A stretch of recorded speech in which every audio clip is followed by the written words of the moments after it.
জামালপুরে ইফটিজিংয়ের দায়ে যুবকের ৬ মাসের কারাদণ্ড। জামালপুর সদর উপজেলার ১ নং কেন্দুয়া ইউনিয়নের বাংলাদেশ উচ্চ বিদ্যালয়ের এক শিক্ষার্থীকে ইফটিজিং করার অপরাধে সজল নামের এক যুবককে ৬ মাসের বিনাশ্রম কারাদণ্ড দিয়েছেন ভ্রাম্যমাণ আদালত। বৃহস্পতিবার দুপুরে ভ্রাম্যমাণ আদালত পরিচালনা করেন জামালপুর সদর উপজেলা নির্বাহী অফিসার ও নির্বাহী ম্যাজিস্ট্রেট জিনাত শহীদ পিঙ্কি। অভিযোগের সত্যতা প্রমাণিত হওয়ায় দ্রুত বিচার শেষে সজলকে ৬ মাসের কারাদণ্ড দেওয়া হয়।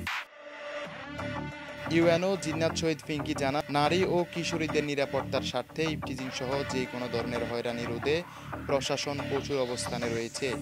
এমন অপরাধে কাউকে ছাড় দেওয়া হবে না।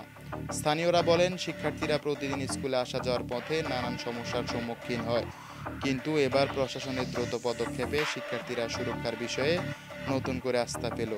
তারা উপজেলা প্রশাসনকে ধন্যবাদ জানিয়ে বলেন, এই ধরনের কার্যকর পদক্ষেপ সমাজে অন্যদের জন্য দৃষ্টান্ত হয়ে থাকবে। প্রশাসনের পক্ষ থেকে সবাইকে আহ্বান জানানো হয়েছে, আশেপাশে এই ধরনের অপরাধ সংঘটিত হলে দ্রুত প্রশাসনকে অবহিত করতে, যাতে অপরাধীদের আইনের আওতায় আনা যায় এবং একটি নিরাপদ পরিবেশ নিশ্চিত করা যায়। Desk report, Bartadesh news, Dhaka. আমি কোনো মেয়ে মানুষের ইফটিজিং করি নাই। আমি মামুন ভাই একটা চাকরি আবেদন নাই, ঠিক আছে। আমি খুব সময় দলের জন্য অনেক কিছু করছি। আমি ৪-৫ বছর ৬-৭ বছর আগে বিয়ে করছি। আমার ৩-৪ বছরের একটা ছেলে আছে। আমাদের সিন্ডিকেট স্কুল আছে, স্যারেরা মিলে